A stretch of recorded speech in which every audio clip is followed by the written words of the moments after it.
nyo mga super mom. Bunso lang ang binibilahan ng sapatos. Tignan nyo ang taga-approve ng sapatos na maganda o hindi. Oh, ayan. Ayan. Ayan. Ayan. Nakita ko lang kanina sa FB. Driver ako, talagang kasama ako. Wala 30 per net. Wala na. 36 na daw. Sukatin mo ulit. Check mo yung size 4, bro. Ay, yung size.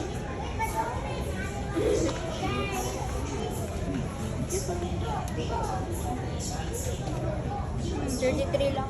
33 ka lang yung basta. May fit ba yan? Sukatin mo ulit to. Baliktad. 34 wala. Wala to. Maliit pa? Siguro ito ka? Masakit? Sabi sabi mo kanina maliit. Uy, sinabi mo lang agad sakto kasi wala lang sa iyo. Ayan na. Sabi mo mahigpit.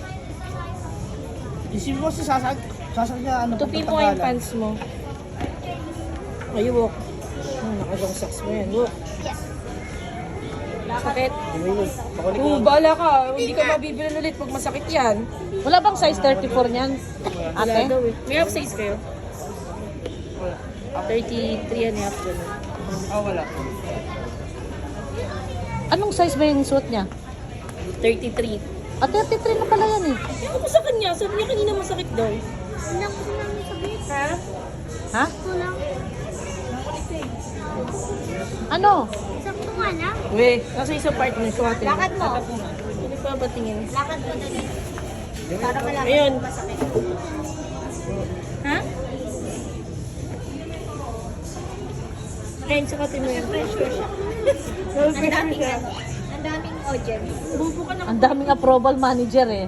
Kailangan mag-approve. Okay. Lakad ka. Huwag na mo kung masakit. Check mo din siya. Doon sa malayo. Hindi, naka-on nga. On na gawin ko.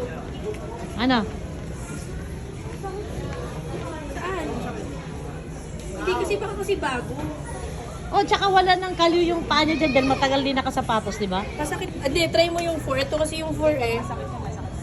May masakit Ilagay daw. mo lang, bilang shopping. Wala, hindi ko lalagyan mo nun. Hihigit yan. Yan yung 4. Spider-Man daw!